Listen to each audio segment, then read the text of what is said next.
European geography has become almost irrelevant as fintech markets have flattened out, enabling technology firms to more easily reach customers beyond national borders. Boosted by cloud software efficiency, specifically productivity tools, communication, and open architecture. Some aspects of fintech in the US seem to be falling behind that in most of Europe, where regulation that looks ahead has sparked a surge of innovation in digital financial services, along with the back-end infrastructure onto which these products are built and operated. Now, that might seem counterintuitive, as regulation is often blamed for slowing innovation down.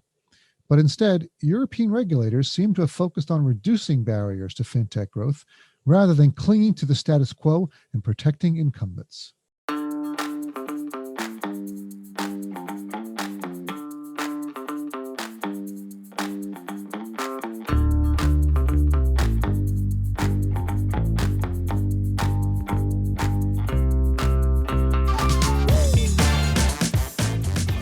Welcome to the Wealthtech Today podcast. I'm your host, Craig Iskowitz, the founder and CEO of Ezra Group.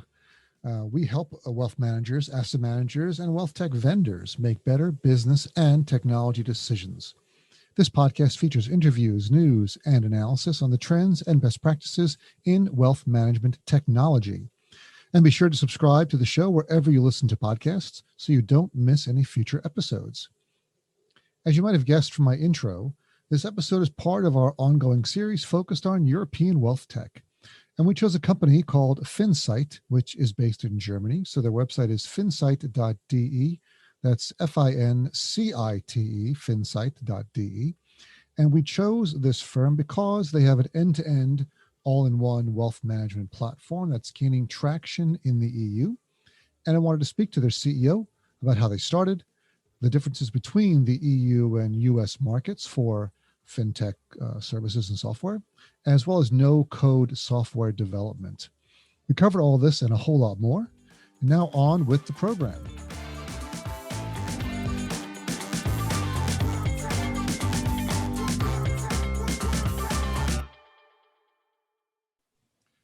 I'm happy to introduce our guest for this episode is Ralf Heim, co-founder and co-CEO of FinSite. Hey, Ralf, welcome to the program. Hey, Craig, happy to be here. And Ralf, tell everyone where you are calling in from, or where you're zooming in from. Actually, it's from Frankfurt. So we are located here with our company. And actually, it's the home office, as you can imagine. Yeah, everyone's at home. We're all in our homes. And I mean, I actually, my company's always been virtual, my consulting firm. So nothing changed for us, but big changes for a lot of companies, I'm sure, changes for your company when everyone started working from home. Can you give us, to kick us off the episode, can you give us a 30-second elevator pitch for FinSite? Yeah, happy to do that.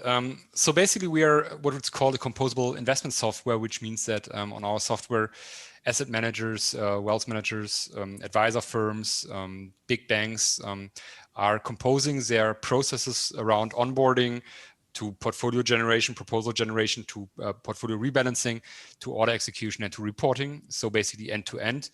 And we have that made in a way that banks can configure it very much, or our customers can configure it very much and very fast. That was very brief. It was a good 30-second overview. Most people go longer than that. And your website is finsite.de because you're based in Germany. And so you've got this is the software firm, FinSite, and F-I-N-C-I-T-E for those of you following at home. And you also have a company called FinSite Ventures, where you do investing in companies. Can you talk a little bit about that? Yeah, basically, it started similar to that time of FinSite, and we found that a lot of executives or larger senior people from the industry were leaving banks and founding companies. And this was a trend where we spoke to people, and one by the other, we said it's a good idea. And so meanwhile, we have a portfolio of 11 companies, starting from a fixed income trading platform, a commodities trading platform, digital asset management company, custodian aggregator. And what you already can see as a pattern, it's a lot along the value chain of investments and capital markets. Indeed. And you have an interesting story about how you found my podcast from Germany. Who introduced you to my podcast? Yeah, I think I stumbled upon it twice or three times before that. Then I heard from colleagues of Refinitiv, of Morningstar, and which are partners of us, that I do not actually know who it was, but they said more or less, if you want to learn about the markets in the US, the registered investment advisors, and how it's structured here, which is different from Europe, please go and listen to Craig's podcast. And that's how I found you. And since then, I was listening to quite some episodes. Fantastic. And big shout out to our friends at Refinitiv and Morningstar. Thanks so much. Keep referring us. So you mentioned a great first topic that we wanted to talk about was the differences in Europe versus the US when it comes to tech companies. What are some of the differences that you're seeing? As you've got FinSight, which is a software company. How is it different when software companies, how they grew up and how the market has grown versus how the US FinTech companies work? Yes, I think there are several fundamental differences. The one of the first is the market infrastructure is really different. So you here are very much defragmented. So that means fragmented. That means you have in Europe there's no one market. You have the France totally different. Having totally different processes in investments than, for example, Germans, or the UK is again totally different, and with the IFA infrastructure there. And around that, the custodian platforms, the distribution platforms, the organizations of sales organizations, all is a bit different.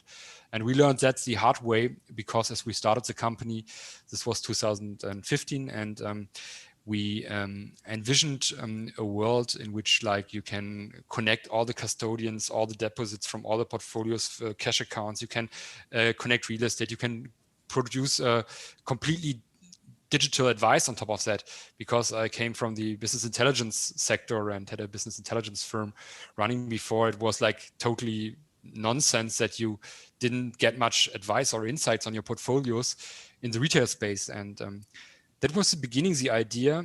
And we learned over the past years from working with larger banks like Deutsche Bank, ABN, and so on, that it's in Europe, everyone is a bit different, and you have bigger players which consolidate for large of market share.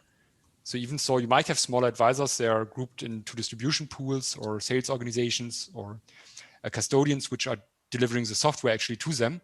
So it's a bit different as I imagine the US to be, with very autonomous registered investment advisors. And so that's why also software platforms in the past in Europe could not scale as a white label solution across all countries, across all parts, from retail to institutional and so on. So I think that's also a reason why in Europe we do not have that many large tech firms serving the medium-sized companies. So we only have larger tech firms serving the larger companies, basically. It's interesting. Well, when I do a lot of reading on the EU market, and it's interesting how that's so different when it comes to how firms grew and how the market reacts, and a lot of it's legal and regulatory.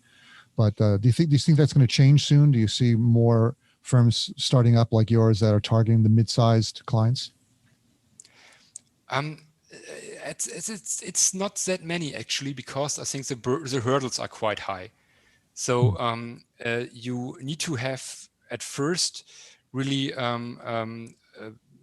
precise understanding of the market and the needs of it, and this is already not that obvious, because you have often the situation that each bank is different, each process is different. They have different, their advice was their value proposition in the past, so they have different product galaxies they advise on. They have different market data providers. They have different core banking systems to settle things, and so you need to be very much into it in order to start something new.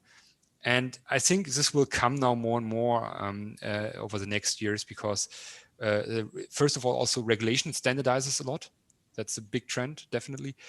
And the second thing we see is that also the cloud movement, and you have in Europe, you have large on-premise installments still at larger companies, and also in the mid-market, you still have a lot of on-premise software.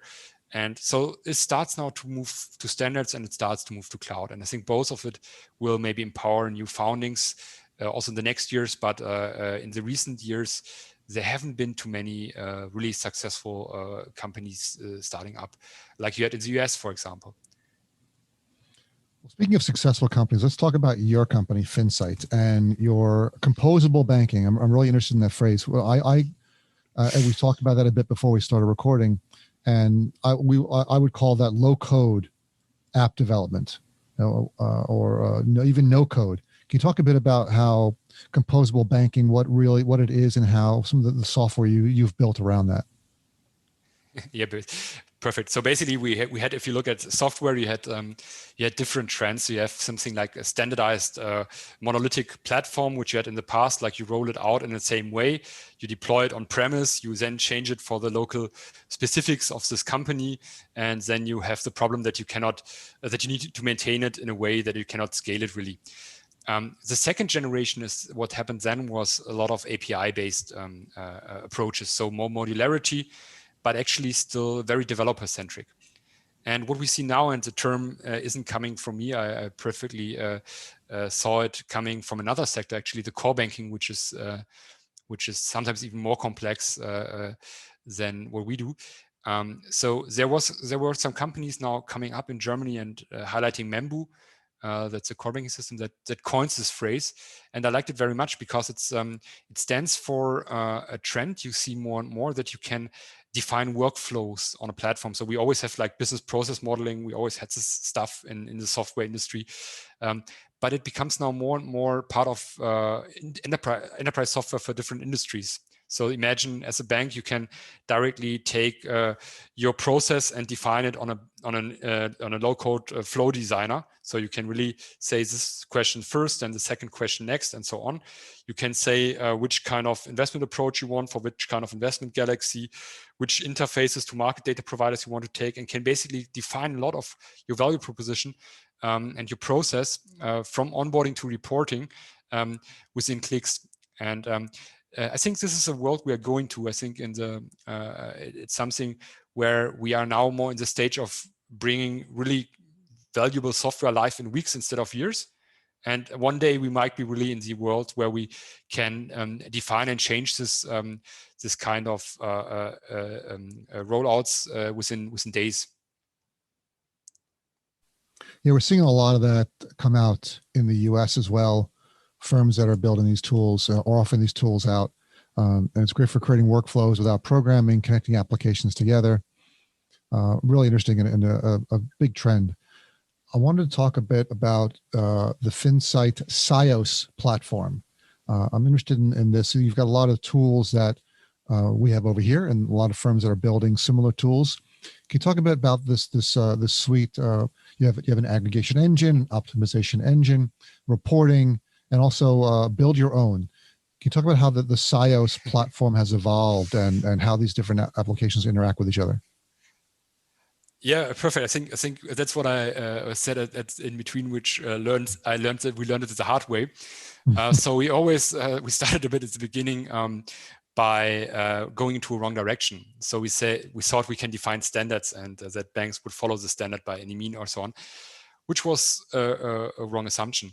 So what SIOS basically uses is engines on a lowest level, which is like, you can imagine, like this is the API world. You can really say, I want to have this kind of optimization approach. This is how the risk profiling could work. And it's all connected with API calls. And this way you can build your own very fast. But also we have the process layer on top, and also meanwhile a user experience platform on top, where this is the same degree, or at least a little close degree of composability is as well happening. So you can also define there are a lot of things already within the environment. And this is actually perfectly fitting for the European market, because, as I said in the beginning, it's way more in a way that larger enterprises are saying, but this is my process, I need to have it this way. And this is my custodian, I need to have this custodian for regulatory reasons, for example, because my processes are matching, I do not want to exchange that. I use in the brokerage, I use the market data from Refinitiv, Morningstar, FactSet, SIX, you name it. So I need to have the exact same one. And so when you are confronted with these requirements in the enterprise sector, you can either say, I always build solutions around that and make it an individual service, which is not scalable, or you try to, and that's in software development often called postponement theory. So you try to move the needle up of standardization and by making things composable in a platform. And that's what we actually did with the software, and that's what SIOS is about. Hey, I want to take a break from this episode to talk about one of my favorite charities, the Invest in Others Charitable Foundation. Invest in Others is a nonprofit that supports and empowers financial advisors who give back to their communities with overwhelming generosity. Now in its 15th year, Invest in Others has raised and distributed millions of dollars to worthy charities that are run by or assisted by financial advisors both in the U.S. and abroad. The Invest in Others Foundation is kicking off 2021 with a Restock the Shelves campaign. This past year, demand for food from nonprofits was at an all-time high. Last year, more than 50 million people experienced food insecurity. Now that the holiday season has ended, supplies at many food banks and shelters have dropped, but demand has not. To help restock the shelves, Invest in Others will award grants of up to $20,000 to nonprofits who are fighting hunger in their communities. If you work in the financial services industry and also volunteer for a 501c3 nonprofit that's in need of food items, apply for a grant from the Invest in Others Foundation on its behalf. They want to help you restock the shelves in your community this January. Applications will be accepted now through Friday, February 5th at investinothers.org/grants. So if you want to put your 501c3 nonprofit's name in for a grant of up to $20,000, please go to investinothers.org/grants. That's cool. So what do these different engines do? So you've got, looking at your list of services, you have a robo-advisor, you have portfolio health check, advisor software. So how do these different tools fit together, and how would an advisor use your software? Yeah, that's a perfect question, because these are showcases, because they both, everything you mentioned is actually running on the same engines, because the investment process itself is a quite standardized process. You have some kind of onboarding, you have some kind of questionnaire, which is leading to a risk profile. It can be in the institutional space that you set further restrictions on investments, restrictions on asset classes, restrictions on ESG, sustainability, or restrictions on other items as well. But you can also have a retail customer doing the same, or a wealth customer doing the same. So what we see is that this kind of flexibility comes from engines, but then you have the direct use case. For example, the software that a robo-advisor uses is to 95% the same that for example, a wealth advisor uses, because they follow exactly the same processes from onboarding to portfolio generation to portfolio rebalancing, order execution, reporting. So it's always the value chain is the same, just the parameterization of the process steps, the product galaxies, or the optimization rules are different. But it's actually all things you can do within parameterization, and which doesn't need to have a complete different software all the time. Indeed. It's I always find it interesting how different vendors approach the problems. We're all dealing with the same problems. So like, as you said, it's the exact same processes. Of course, you have different regulations and different requirements and different investment types in Germany. I know I did some projects for some German banks, and I can't remember the German word for in bond processing. There's a key that they need for a bond, like a Schlüssel. Yeah. And there was some sort of long German word.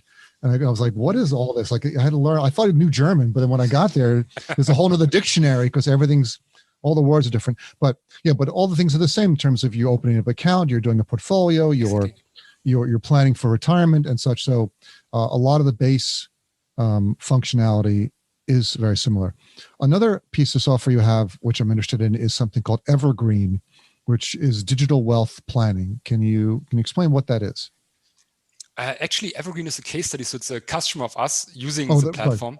The case study, yes. Yeah, so great company. Refer everybody to look at it. It's an asset management firm which actually is living very much the idea we are also living, because what they did, they came from the institutional space. Two founders, located in Leipzig, so not the first location you would have when you found a company in Germany in mind. But what they did is basically they are asset managers coming from the having a total return approach. This means like you have a target return, and around that you work with a risk budget. This approach comes from the institutional asset management space, and it's something which is, for example, if you have a pension fund or so, and you want to be very sure that you meet your returns with little risk. So it's a bit kind of different investment approach than you would have to if you generate alpha or so on. It's really risk budgeted.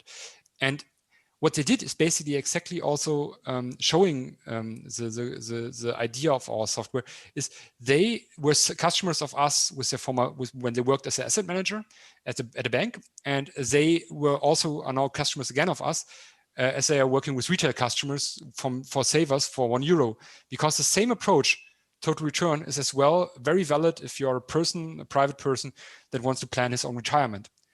And what Evergreen is actually using from us is exactly what you said.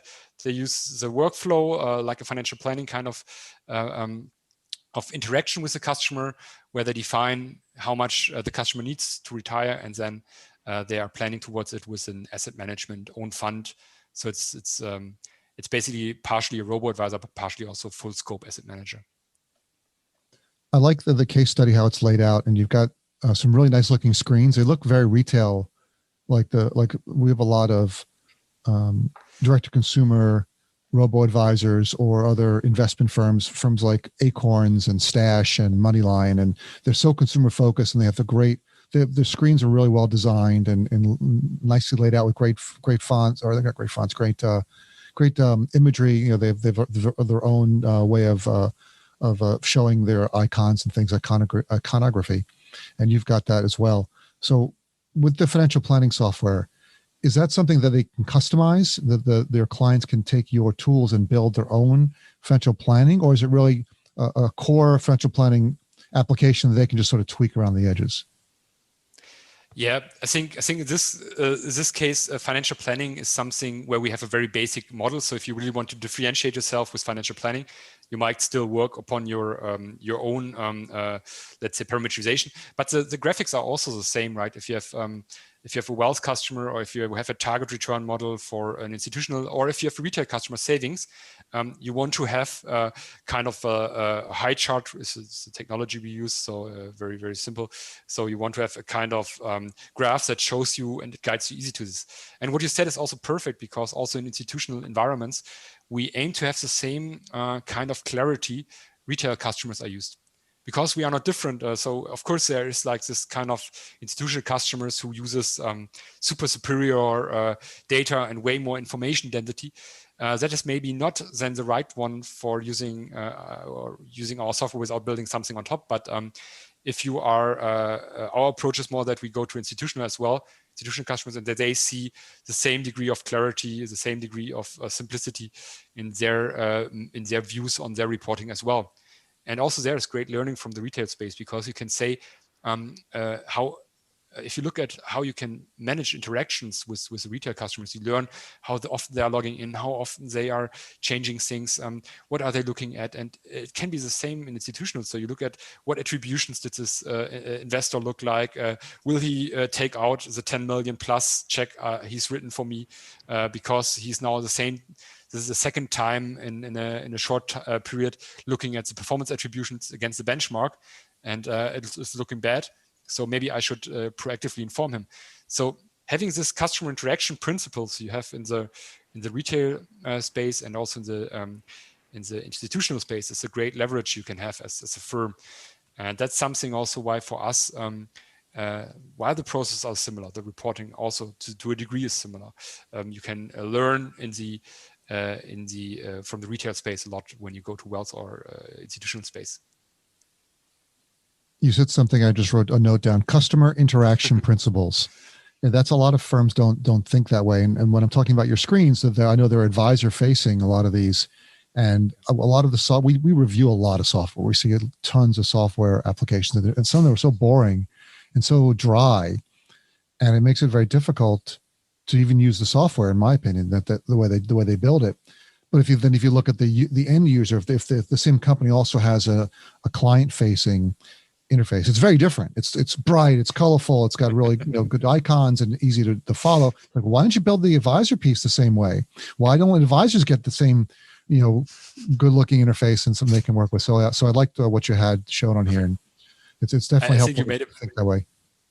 Yeah, I think you made a super important point, because one thing we learned at the beginning, our applications were very much, so the applications built on SIOS were very much customer facing, or also institutional customer facing. But it moved over the years, also with the trend of hybrid, that we have a lot of advisors on the platform meanwhile. And what you learn with the advisors on the platform is that their pain was basically, in the past, there came somebody to you and said to you, here, this is my website I'm using, like we have in Germany on Vista, or you might have the Morningstar website in the US more frequently, or that somebody's looking at public data, coming to you as an advisor and shows to you like, dear Craig, why am I not getting this from you, right? Why does this tell me I'm not meeting the benchmark? And by the way, why do I just get from you the KIDs and PRIPS, which are regulatory documents in Europe? So why do I just get this why do I just get PDF from you while I get this insights from them in a more real-time way? And this was a perfect wake-up call for everybody, because this retail platforms came up, and the advisors they need to be smarter than their customers, right? In order to advise good, you need to be smarter. You need to have more insights. You need to know more about their portfolios. You need to know how the breakdowns are looking. You need to know how the allocations are, if the allocations are right. And all this knowledge is something that the advisor need to have at hand, and when interacting with the customer. And we usually have two views, and usually the advisor has some extra views to be smarter than the investor, also because he should be able to handle more information. And that's a very important part, that you revision their customer advisor interaction, and therefore the advisor needs to love the tool as well. That's something a lot of companies don't think about. And something we get hired, my consulting firm gets hired a lot for, is re-envisioning the interaction between advisors and clients, or even advisors and other advisors, or advisors and the broker dealer or bank that they work for, because you tend to get stuck in a rut over years or decades when some companies, like there's companies in Germany which we've worked for a long time ago, where there are multiple mergers of companies, and you start getting layers and layers of applications and multiple systems and infrastructures that never go away because they can't get rid of them, and there's no incentive to do that. But it just starts slowing things down. So thinking about how to re-envision those interactions, I think, is something that a lot of firms could take advice from. And what you see then is, if you start this journey once, right, what happens is then that you notice that the banks or the sales organizations, or whoever you talk to, they really rely on the advisor's goodwill, right, on the advisor's motivation. So and in some degree, we had this conversations like the advisors do not use the CRM. And we said, yeah, okay, maybe it's not handy enough. No, they do not see the benefits. They want to keep the control. And you have this high interest conflict with advisors, especially in the consolidating market, that everybody wants to have the control over his assets, right? And you need to be, this is something you need to overstep as a company, as a firm employing these advisors. You need to provide them this value, or really good value. Otherwise, they will not use your tools. And this is something which we learned over the past 3 years, especially, that getting the advisors on board, making sure that they consolidate their customers' assets on a platform, that you really have a share of the whole, the view of value of the customer, for example, or that you really are clear on your investment advice documentations, and you know that there's no paper left somewhere in the desk you did not look at, which might have been copied by the customers. And we saw all kind of different stories, which resulted in a simple fact, a disconnect from the advisor and the companies they are working for. that would be a problem if there's that disconnect. The advisors don't feel connected. And a lot of advisors move around in the U.S. You're constantly hearing this team moved from here to here, this team moved from there to there. So there is a battle. I was talking to one broker dealer and said, we're all sort of competing for the same group of hybrid advisors. We just trade them back and forth. So there's a constant battle, and we get asked a lot, how can we leapfrog our competition? And so we're always looking for that. Yeah. Perfect thing. And one KPI we once made as a fictitious number, but it really stuck in the head of the executives, was that the transition or conversion rate an advisor takes with him when he leaves.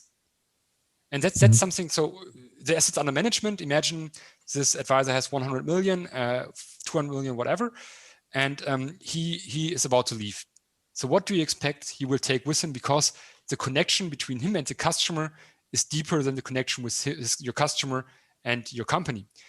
And one thing, and I found this very astonishing, starting in this industry, that with this low NPS, no net promoter scores and all that one thing you want to make sure is that this conversion rate is low, because you want to make sure the customer is connected to your brand. You can do this with marketing, or you can do this with a great tool. So you can have a tool where he gets the best reporting in the world, and he gets great insights on his overall financial wealth. I've heard one customer once in an interview. We often do one-on-one sessions with selected customers and of our customers. And I had one where a person simply told me that it sounds not very nice, but I can see in this platform how much richer I get each year, and that's of value, right? And if you train your mind on this kind of thing, then your advisor leaves, and you say, "Oh, it's a great guy. I love this guy," but I would need, and their systems are bad, and do I really give up this transparency, this whole customer interaction I had with this company as well? And maybe I beg him to stay or something like this, right? you might have a totally different scenario. That's why I think customer experience is key everywhere, and customer experience and advisor experience as well is key in investments. I would agree 100%. Customer and advisor experiences are key, and firms need to pay more attention to them. I wish more of my clients would pay more attention, and although then if they did, I might be out of a job. So I wanted to thank you. I realize we're kind of running out of time. This has been a really great conversation. I'm glad you found us, Ralf. So where can people find out more about your company? I think we try to produce a lot of content, so social media platforms are a good way. FinTech has an account on LinkedIn, Twitter, a bit on YouTube, but not too active at the moment. The website, but I guess best is really, meanwhile, I found LinkedIn quite helpful, because you can also see people there, simply address the people working in the team. They produce content on the on LinkedIn as well. So if you want to talk to ESG, you will find sustainable investments, and you will directly find a person on our LinkedIn account who's heavily promoting the different topics there. So you can also reach out to the colleagues directly. So that's what I would recommend. Yes. Wonderful. And for anyone listening, Ralf, your name is spelled R-A-L-F, Heim, H-E-I-M. Your Twitter, your company's Twitter is FinSight 2020. That's your Twitter handle. So if you want to tweet, yeah, you should. 2020 is not a good brand. Yeah, you're right. In hindsight, this is clear. We named it 2050 this way. That's right. And then your website is finsight.de. Okay. So, freut mich, Sie kennenzulernen, Herr Heim. Pleasure to meet you. Tschüss. Well, thank you for your program. Talk to you soon. It was a big pleasure. Thank you, Craig.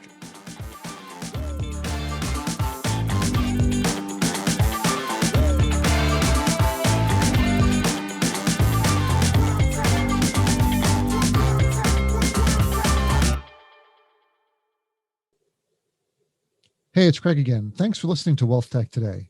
You can find our newsletter and blog at wmtoday.com, as well as EzraGroupLLC.com. And we're also on LinkedIn, Twitter, and YouTube. So please visit us wherever you can find us and tune in next week for another episode.